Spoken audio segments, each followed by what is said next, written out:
सोहन ने अपने पिता से कहा, पापा, मुझे नया मोबाइल चाहिए। पिता ने कहा, बेटा अभी कुछ वक्त रुक जा, फिर तुझे एक नया मोबाइल दिला दूंगा। सोहन ने कहा, आपके पास मेरे लिए कभी पैसे नहीं होते हैं। मेरे सब दोस्त अच्छे से रहते हैं, किसी के पास कोई कमी नहीं है, केवल मेरे पास ही हर चीज की कमी होती है। अब आप बच्चे पैदा करना बेहद आसान है, लेकिन उन्हें पालना बेहद मुश्किल। जब आप मेरी जरूरत पूरी कर ही नहीं सकते, तो क्या मतलब इस घर में रुकने का? मैं घर छोड़कर जा रहा हूँ। बेटा रुक जा, मेरी बात तो सुन, हम तुझे दिला देंगे। माता और पिता ने बेटे को रोकने और समझने की काफी कोशिश की, लेकिन वो नहीं रुका। गुस्से में उसने बैग पैक किया और घर से निकल पड़ा। लेकिन घर से निकलते वक्त गलती से उसने अपने पिता की डायरी अपने बैग में डाल ली। पिता की आदत थी कि वह हमेशा डायरी लिखा करते थे और उनकी डायरी को छूने की परमिशन किसी को भी नहीं थी। लड़का घर से काफी दूर आ गया और थक कर बैठ गया। जब उसने वो डायरी देखा तो उसने सोचा, आखिर मिल ही गया खजाना। आज पता चल जाएगा कि मेरे पिताजी ने कहाँ-कहाँ दौलत छुपा रखी है और उन्हें किन-किन लोगों से पैसे लेने हैं, और सारा का सारा लेखा-जोखा आज मुझे मिल जाएगा।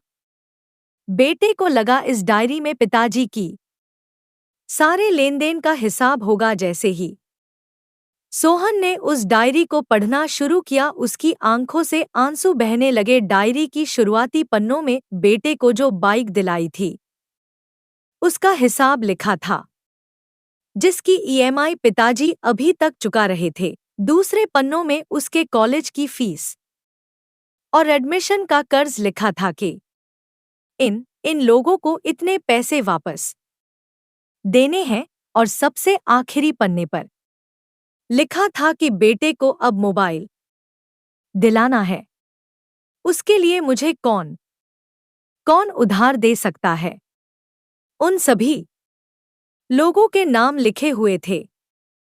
बेटे ने जैसे ही सब पढ़ा, वो पागलों की तरह रोने लगा और रोते रोते दौड़ता भागता घर आया। जैसे ही उसने घर आकर देखा तो उसके माता पिता एक कोने में बैठकर रो रहे थे। बेटा अपने पिता के पैरों में गिरकर रोने लगा कि पिताजी, मुझे माफ कर दो। पिता ने कहा, बेटा तू मत रो, तुझे मोबाइल मिल जाएगा। सोहन ने कहा, पिताजी मुझे आपसे कुछ नहीं चाहिए, मुझे पता चल चुका है आप इस डायरी में हम लोगों से क्या छुपाते थे। मैं अब आपको कोई काम नहीं करने दूंगा, मैं मेहनत करके सब कुछ ठीक करूंगा। ये सुनकर पिताजी ने बेटे को गले से लगा लिया। दोस्तों, माँ बाप अपना पूरा जीवन, अपनी पूरी खुशी अपने बच्चों के लिए कुर्बान कर देते हैं, लेकिन कुछ बच्चों को लगता है कि माँ बाप ने उनके लिए कुछ नहीं किया।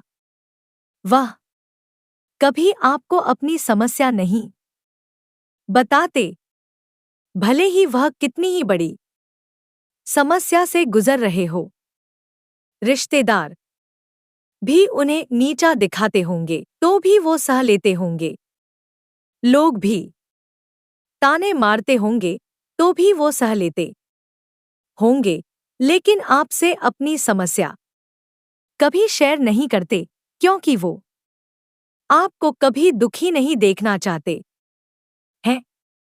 अब आपका फर्ज बनता है अपने माँ बाप को अच्छी तरह रखना और उन्हें सुख देना, ताकि वो भी अपने जीवन का बचा हुआ समय सुख में गुजार सके।